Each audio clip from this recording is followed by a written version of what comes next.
Nós não estamos na sequência comum, porque estamos em conferência, período de conferência missionária. E eu convido você a abrir sua Bíblia em Romanos 1, a partir do versículo 18 a 32.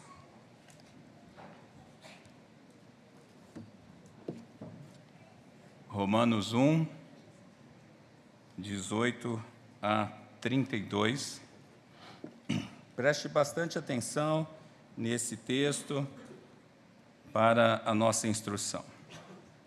A ira de Deus se revela do céu contra toda impiedade e perversão dos homens que detêm a verdade pela injustiça, porquanto o que Deus se pode conhecer é manifesto entre eles, porque Deus lhes manifestou. Porque os atributos invisíveis de Deus, assim o seu eterno poder, como também a sua própria divindade, claramente se reconhece desde o princípio do mundo, sendo percebidos por meio das coisas que foram criadas. Tais homens são, por isso, indesculpáveis. Porquanto, tendo o conhecimento de Deus, não o glorificaram como Deus, nem lhe deram graças, antes se tornaram nulos em seus próprios raciocínios, obscurecendo-lhes o coração insensato. Inculcando-se por sábios, tornaram-se loucos, e mudaram a glória de Deus incorruptível em semelhança da imagem do homem corruptível, bem como de aves, quadrúpedes e répteis. Por isso, Deus entregou tais homens à imundícia pela concupiscência do seu próprio coração, para desonrarem o seu corpo entre si, pois eles mudaram a verdade de Deus em mentira, adorando e servindo a criatura em lugar do Criador, o qual é bendito eternamente. Amém. Por causa disso, os entregou Deus a paixões infames, porque até as mulheres mudaram o modo natural de suas relações íntimas por outro, contrário à natureza. Semelhantemente, os homens também, deixando o contato natural da mulher, se inflamaram mutuamente em sua sensualidade, cometendo torpeza homens com homens e recebendo em si mesmo a merecida punição do seu erro. E, por haverem desprezado o conhecimento de Deus, o próprio Deus os entregou a uma disposição mental reprovável para praticarem coisas inconvenientes, cheios de toda injustiça, malícia, avareza e maldade, possuídos de inveja, homicídio, contenda, dolo e malignidade, sendo difamadores, caluniadores, aborrecidos de Deus, insolentes, soberbos, presunçosos, inventores de males, desobedientes aos pais, insensatos, pérfidos, sem afeição natural e sem misericórdia. Ora, conhecendo eles a sentença de Deus, de que são passíveis de morte, os que tais coisas praticam, não somente as fazem, mas também aprovam os que assim procedem. Vamos orar. Senhor Deus, estamos aqui diante da Tua bendita palavra, tendo a expectativa de ouvir da Tua voz. Senhor, te pedimos que fale conosco, haja em nosso meio. Eu peço, Senhor, pela minha saúde física, pela saúde física dos meus irmãos, estamos nesse dia de névoa seca, afetando a nossa saúde, e também os nossos corações, como os vimos aqui caídos, as nossas emoções titubeantes. Enfim, Senhor, nós precisamos do Senhor para ouvir do Senhor tão somente. Então, Pai, usa-me segundo o Teu querer e abençoa-nos, ó Deus. É o que eu te peço em nome de Jesus. Amém. Crianças, vocês vão fazer um desenho bem interessante nesta noite. Vocês vão fazer bastante pessoas levando Bíblias brilhantes para outras pessoas. E essas pessoas estão espalhadas por todo o canto do mundo. Então, você faz o mundo, faz bastante pessoas, faz pessoas levando uma Bíblia brilhante para as outras pessoas, e vocês vão entender isso. Aliás, um comentário que eu fiz de manhã, nós temos bastante visitantes, e é importante você conhecer um detalhezinho. nós, aqui na nossa igreja local, as crianças continuam conosco por todo o culto e para que elas ouçam a palavra de Deus. Então, não estranhe as crianças no nosso meio, faz parte da nossa vida, é algo que nós entendemos assim. E criança é criança, dá aquele, de vez em quando, dá um certo detalhezinho, um certo trabalhozinho, mas os pais sabem que tem a salinha da conversa lá no fundo, não é? Para resolver isso. E não se distraia com as crianças, elas também ouvem a palavra de Deus. Mas, dias atrás, meus irmãos, e está seco, né? Eu ganhei uma caneca dessas térmicas famosas, que eu não vou falar a marca, de presente de Dia dos Pais. Falei, uau, chegou a minha vez, não é? E como eu sou sistemático, meus irmãos, pasmem, eu li a instrução que vem na caneca, né? E eu fui usar a caneca conforme a instrução que estava lá do fabricante. E conforme eu fui usando a caneca, eu percebi que a tampa vazava. Falei, Tati, o presente veio com problema. Fala com a vendedora lá, alguma coisa.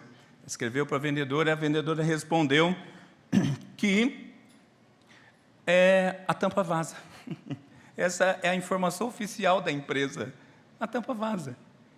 E eu falei, mas tampa? E curioso, meus irmãos, é que a gente foi perceber que tem dezenas e dezenas de vídeos na internet falando desse vazamento. E mais curioso ainda é que tem várias empresas ganhando dinheiro vendendo acessórios falsos com a promessa de parar o vazamento, virou um mercado, parar o vazamento da caneca. Mas o que me incomoda mesmo é que o pressuposto de uma tampa é tampar. Era para isso que tampa existe, para tampar, não é? Mas, nesse caso, a prática não condiz com a teoria. E, para mim, isso é consequência de um erro de projeto do fabricante e a empresa não assume esse pepino e a vida que segue, eu estou lá com a tampa vazando. Mas como nós estamos em conferência, nós estamos vendo desde sexta-noite, sábado, que o tema central é que o ser humano foi criado principalmente, sobretudo, para adorar a Deus. Essa é a razão da existência da humanidade, adorar a Deus, o Deus verdadeiro anunciado nas Escrituras. Porém, aconteceu um problema, que não foi um problema de projeto, igual a tampa. O ser humano não seguiu as especificações do Criador. Aí, a partir da queda, nenhum homem mais, nenhuma pessoa, nenhum ser humano atende naturalmente o pressuposto para o qual foi criado, que é adorar a Deus e levar a adoração de Deus por toda a terra. E nessa noite, meus irmãos, nós vamos ver sobre esse problema, sobre a sua solução e o objetivo correto para a vida humana.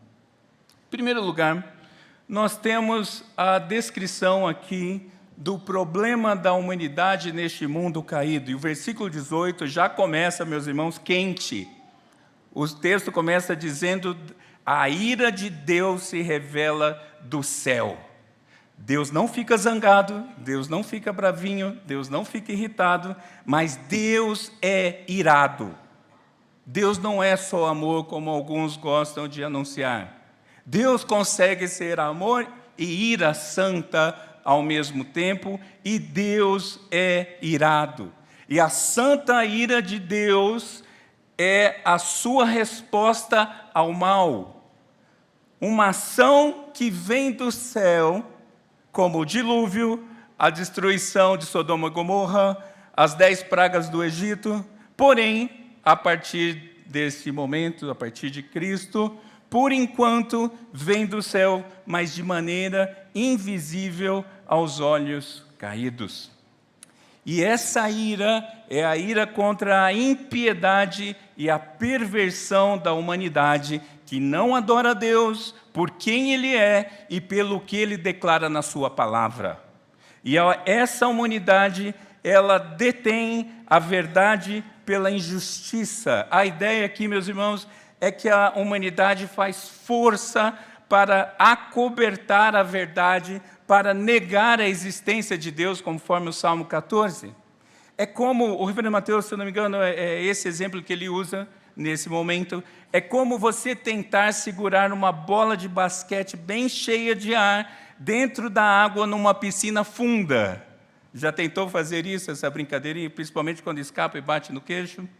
É a tentativa do ser humano esconder a existência de Deus. E é só uma tentativa. Porque existe um agravante, versículos 19 a 20. E o agravante é o conhecimento sobre Deus que todo ser humano pode ter é público. Todas as pessoas conhecem o mínimo sobre Deus. E esse conhecimento vem pelos atributos invisíveis de Deus, o seu amor, a sua justiça, a comunicação, a inteligência, todos os atributos de Deus, que é passado para o ser humano feito à imagem e semelhança, o seu eterno poder, a criação, o sustento, o governo do universo, tudo isso é do Senhor e não do acaso. A própria divindade, ou como um conceito da Reforma, que diz o sensu divinitatis, que é o senso da divindade, todo ser humano tem a capacidade, porque foi feito assim, para perceber a divindade. E todas essas coisas foram ou são anunciadas pela criação de Deus, Salmo 8, Salmo 19. E vejam, meus irmãos, que na época que Paulo está escrevendo os Romanos, não tinha microscópio, telescópio, genética, ultrassom, para ver realmente o tamanho da criação de Deus, a beleza das coisas que Deus criou, a distância do universo, a distância para dentro de uma célula, tantas coisas maravilhosas que mostram quem Deus é. E vejam, meus irmãos, quando nós vemos um quadro pintado, nós temos certeza de pelo menos uma coisa, e não interessa que tipo de quadro é. Nós temos uma certeza: alguém pintou esse quadro, não é verdade? E é isso o resultado dessa ação da humanidade. O resultado é que todos, então, se tornam indesculpáveis. Ninguém poderá dizer que o Deus verdadeiro não existe e que ele não se revelou. Ninguém. Porque a obra da criação está aí para mostrar que existe um Criador. Mas a vida caída neste mundo também não é fácil. Versículos 21 a 23.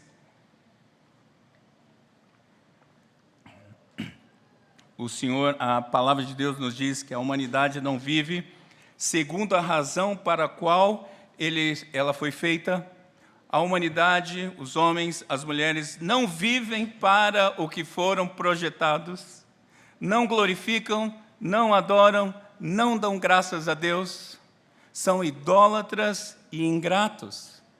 E por isso, nessa condição, tornaram-se nulos em seus raciocínios, com corações obscurecidos e insensatos, o que significa dizer que todo ser humano é naturalmente, ou nasce naturalmente, corrompido em seus sentimentos, em seu intelecto, em suas vontades. Todo o nosso ser é caído, corrompido, e por isso nós devemos duvidar de nós mesmos, dos nossos próprios corações.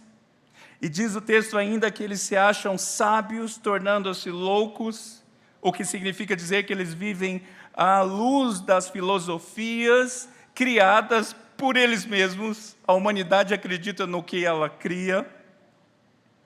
E glorificam o homem ou o restante da criação, que uma outra expressão também da Reforma, semen religiones, que é o senso da religião, que é a predisposição para a adoração, como o reverendo Schum nos explicou, todo ser humano é ávido para adorar, porém caído, ele não adora a Deus, ele adora alguém ou alguma coisa, e isso se chama idolatria. Ou como disse o comentarista Warren Wiersbe, o homem passou a declarar glória ao homem nas alturas. Esse é o adorador caído. Adora ao homem. E o Senhor não tolera isso, meus irmãos. Deus não compartilha a sua glória e Deus não tolera a impiedade. E os versículos 24 e 31 vai dizer que Deus mesmo entregou a humanidade a si mesma, as suas próprias vontades, as suas paixões infames, a uma disposição mental reprovável. Traduzindo, Deus deixa o homem cair no buraco que o homem mesmo cava. Não é que Deus empurra, não é que Deus faça alguma coisa contrária ao homem, é simplesmente soltar a mão do homem, faz a besteira que você quer fazer. De manhã eu comentei de um dos conselhos mais abomináveis que existe nesta humanidade, que é quando alguém procura uma outra pessoa para se aconselhar e a pessoa segue o seu coração. Esse conselho é abominável, é diabólico, porque ninguém pode seguir o próprio coração, quanto mais o de outra pessoa. E aí, a gente sabe que o texto bíblico é verdadeiro, porque a própria palavra de Deus apresenta para nós elementos visíveis da impiedade e da perversidade, da perversão humana. Em primeiro lugar, eles desonram o próprio corpo, mudam o que é natural. E um dos exemplos mais marcantes na Escritura, mais visíveis, está no campo da sexualidade. Sim, existem propósitos supremos para o corpo humano e para a relação homem-mulher, porém um homem caído mudou isso, aceitando a relação de homem com homem e mulher com mulher. Isso é um sinal claro da impiedade avançando no mundo. Mas o texto também vai dizer que eles mudam a verdade de Deus em mentira. E é claro, estão servindo ao Satanás, o pai da mentira, passando a adorar a criatura ao invés do Criador. E isso pode ser a partir de ídolos de madeira, ídolos idealizados, como casamento, filhos, dinheiro, poder, sucesso, conforto, prazer, etc, etc, etc. Tudo que ocupa a centralidade do coração do homem que não seja o Senhor é idolatria. Os evangélicos às vezes se confundem achando que somente romanistas são idólatras, mas eu recomendo aquele livro Ídolos do Coração, porque você vai se assustar como o ser humano é capaz de se render à idolatria. Alguém já disse, eu não me recordo, que os idólatras adoram as coisas que Deus fez em lugar do próprio Deus Criador. Mas o texto continua dizendo que essa humanidade pratica tudo o que é inconveniente, todo tipo de pecado. E, meus irmãos, dos versículos 29 a 31, tem 21 exemplos de pecados, de várias naturezas. E é claro que aqui não é uma lista abrangente. Paulo está mencionando algumas áreas, algumas percepções do pecado, e nós poderíamos trazer isso à luz da teologia reformada para falar da depravação total do homem a partir da queda, porque o homem caído faz besteira, faz coisas inimagináveis às vezes. Não é mesmo? Você fala, como aconteceu isso? Como alguém pode fazer uma coisa dessa com uma criança, com uma mulher, com uma sociedade? Sim, é a queda, é a condição do coração humano, é essa depravação. E o caminho que acontece neste mundo caído é a idolatria, passa para o descontentamento com a vida, passa para a tolice e vai desaguar na imoralidade. Olha ao seu redor, obviamente que não é aqui dentro que eu estou falando, olha ao seu redor na vida e perceba esse padrão. Quanto mais distante de Deus, pior fica. Pode parecer que não. Mas não acaba, meus irmãos. Há uma consequência máxima, a condenação capital, a pena de morte, dada pelo próprio Deus. A morte, e o versículo termina assim, versículo 32, a morte para os que praticam a impiedade, ou para os pecadores. E a palavra que é prasso no grego, que significa fazer ou agir, ou seja, os que fazem por conta própria, o substantivo disso é praxis, ação ou prática, ou seja, aqueles que praticam, que fazem, que pecam, esses estão condenados à morte. O problema é que não para aí. O texto também vai dizer que os que aprovam o que os outros fazem também estão condenados à morte. Mais ou menos assim, fulano faz isso, mas ele é do bem. Um clássico do mundo político brasileiro. Rouba, mas faz. Você está concordando. A aceitação dos pecados via leis civis. O que tem isso aí, leis para matar bebês? Ou a pública exaltação, às vezes até com palmas, com aplausos da sociedade, por exemplo, para temas abomináveis para que as escolas de samba usam, que é um tema bem brasileiro, ou o tema da abertura da Olimpíada, em que o mundo, uau, que espetáculo! Entretenimentos, canais, séries, jogos, games e tantas outras áreas da vida corrompidas e apontando contra Deus. Essa é a dura e a péssima realidade neste mundo caído, que vive como se nada disso existisse. Esse é o meu último sermão, e eu não posso deixar de citar uma das filhas, é claro.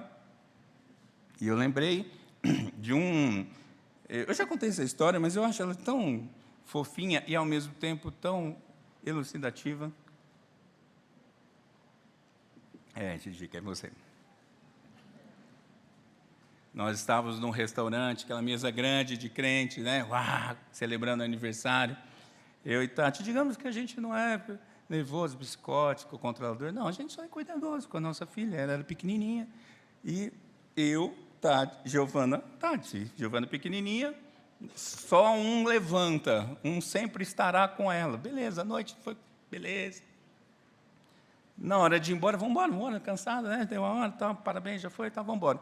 Levantamos e fomos despedindo de todo mundo, demos as voltas e nos encontramos aqui. Aí vem aquele olhar clássico. Cadê a Giovana?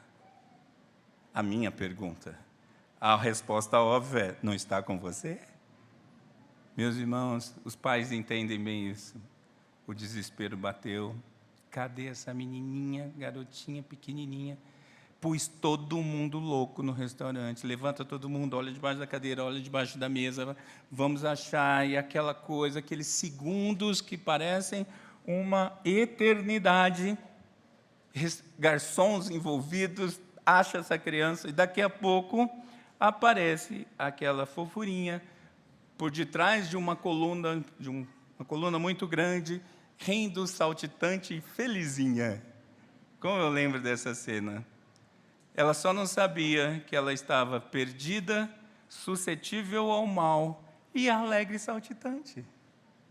Curioso isso, né? E sabe por que essa história me marca muito, meus irmãos? Porque as pessoas sabem que Deus existe, mas seguem acreditando que elas estão felizes, saltitando, vivendo por aí a vida, negando e trocando a verdade pela mentira. E ainda, além de não se comprometerem com o Senhor, levam outros a rejeitá-lo. É mais ou menos aquela cena do clássico filme do Matrix, que o mundo parece super legal, mas um dia você descobre que não é bem assim.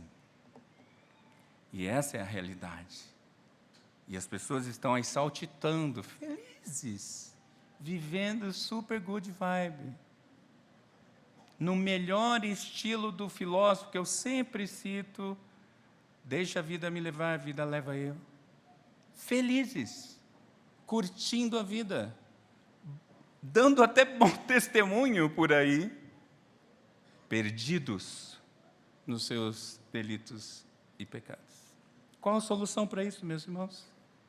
E é o segundo ponto: a salvação que é dada por Deus. Essa é a única solução. Salmo 50, versículo 23, fala que a salvação é de Deus.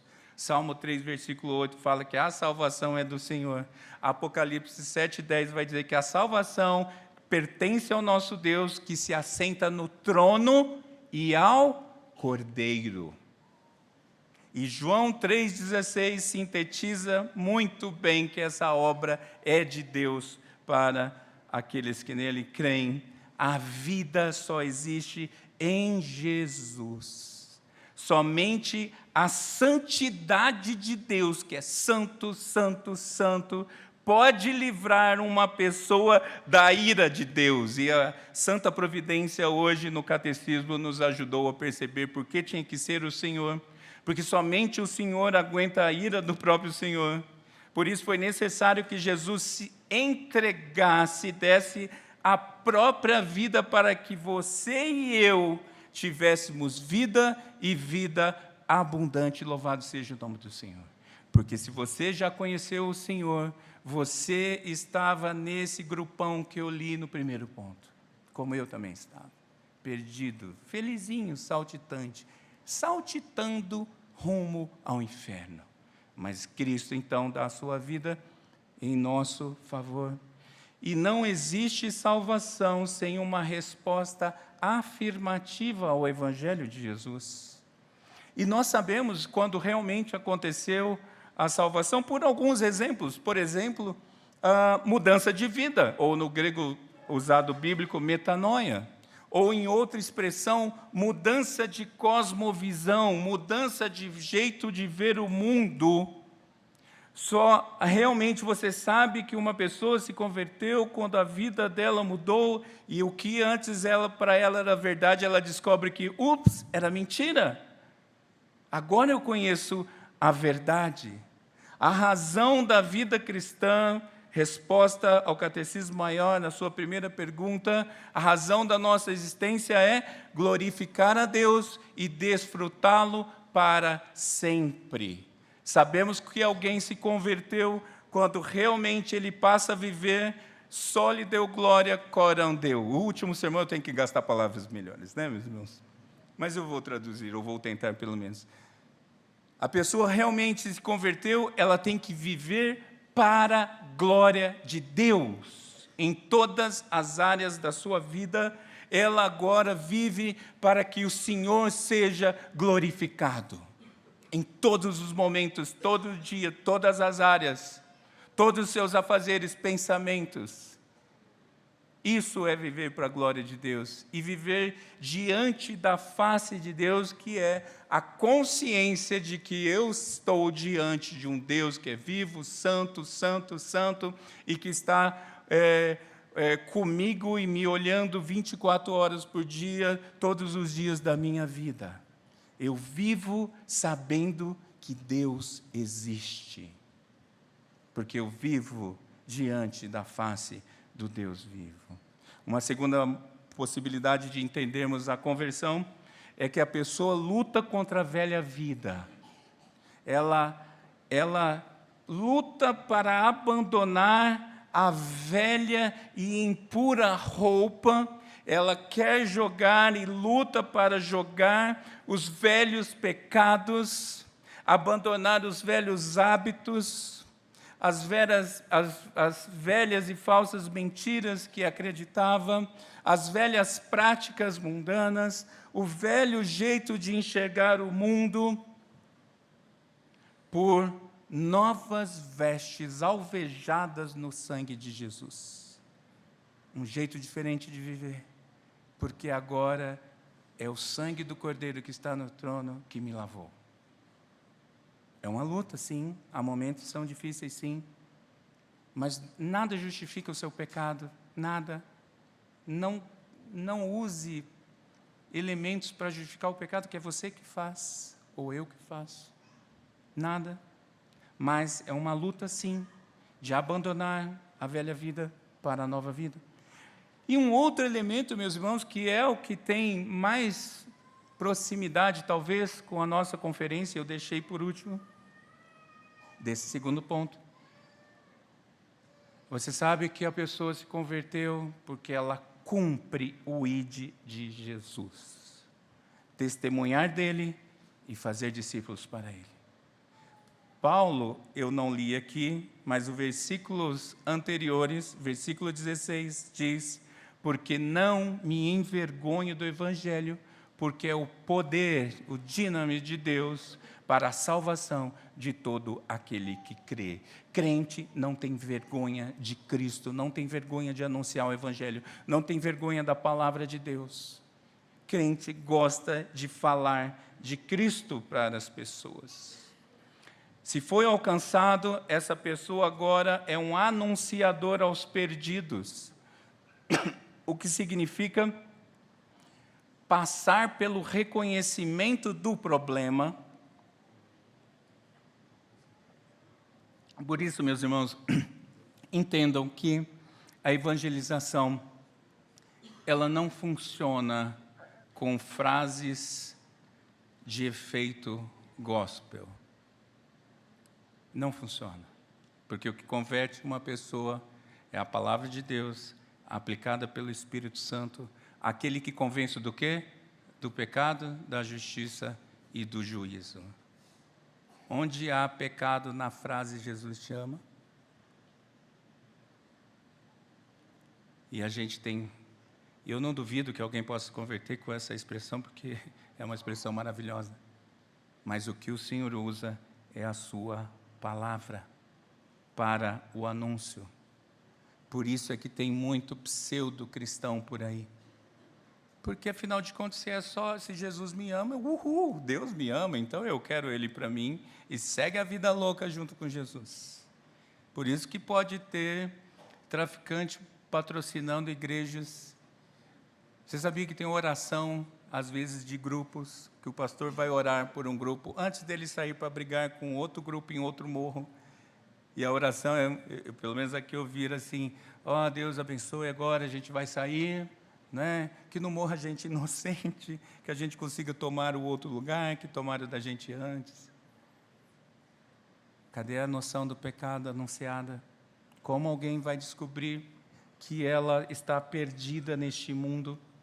Mas o Espírito Santo, então, com a palavra que você abre a sua boquinha e conta, o Espírito Santo aplica a palavra de Deus e convence os eleitos do Senhor.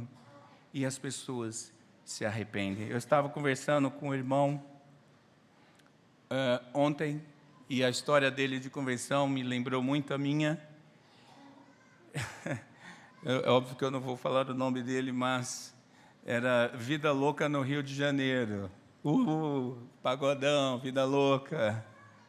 Toda sexta-feira, baladinha, que começava no happy hour, terminava às 7 da manhã, até um dia que o Senhor o puxa pelo colarinho e o leva e o põe dentro de uma igreja, e o temor dele era gigantesco, sem entender o que estava acontecendo. Mas a palavra de Deus anunciada mostra o problema e a solução. Hoje um pastor, louvado seja o nome do Senhor, porque é a noção do pecado, meus irmãos, que precisa estar evidente para, então, entendermos o Redentor. E você precisa entender que a salvação é uma das duas consequências possíveis para a proclamação do Evangelho. Não é a prioridade máxima.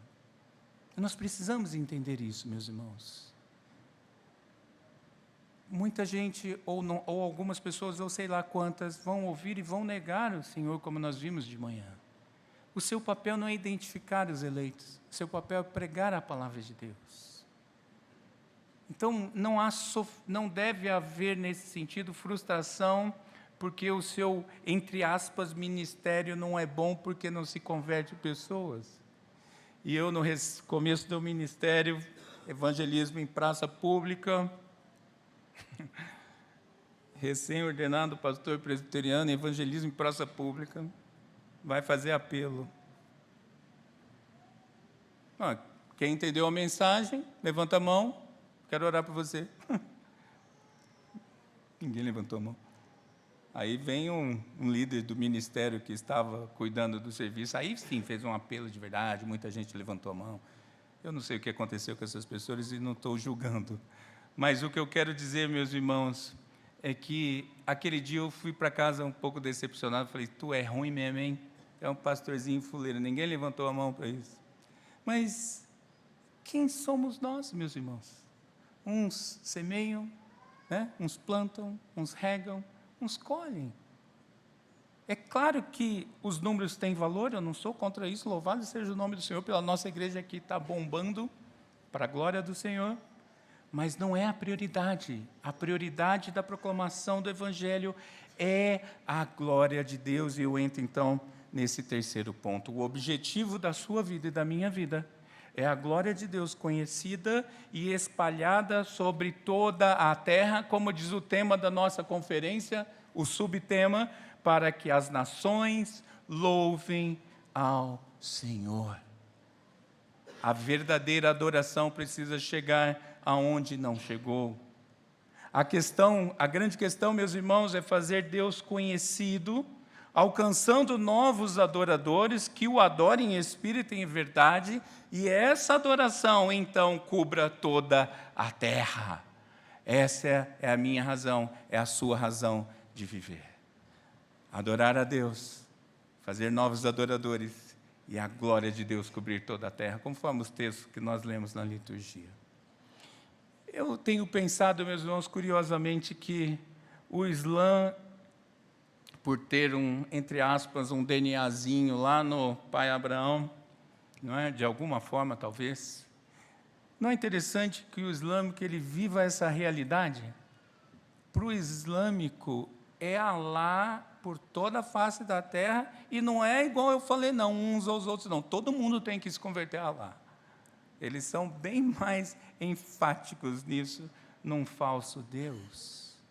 E veja, meus irmãos, em março deste ano, eu já citei isso aqui no semestre passado, mas vou falar de novo.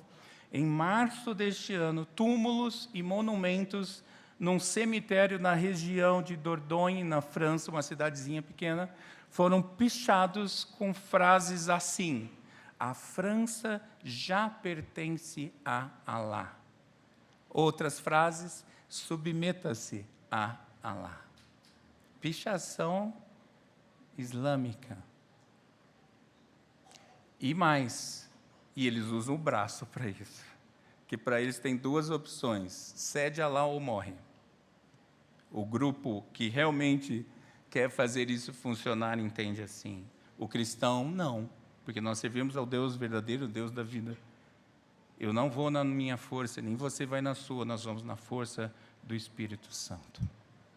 Que o seu olhar seja de fato, meus irmãos, transformado a ponto de você perceber claramente a ausência do conhecimento da glória de Deus, de você ficar, a minha oração, o meu desejo é que eu e você fiquemos profundamente incomodados onde não há adoração a Deus e onde não estão ali os adoradores verdadeiros.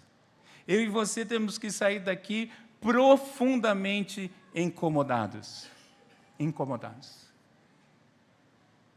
E eu vou falar uma coisa nesse meu último sermão, meus irmãos. Conferência missionária não é apenas para missionários. Conferência missionária não é apenas para pastores, nem para a equipe que trabalha. Eu não sei se você tem medo do tema missão. Se sim, nós precisamos conversar. Essa conferência está acontecendo desde sexta. Uma bênção maravilhosa. E você está entendendo o que eu estou te dizendo? Por que você perdeu?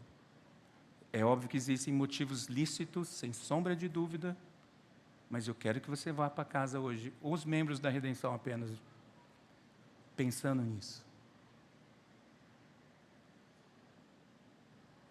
Você precisa ficar incomodado, profundamente incomodado, quando o nosso Deus não está sendo adorado. E que o seu olhar e o meu olhar seja transformado a ponto de percebermos claramente a ausência do conhecimento da glória de Deus. Porque às vezes a gente não percebe, especialmente no Brasil, que tem igreja para dar com pau.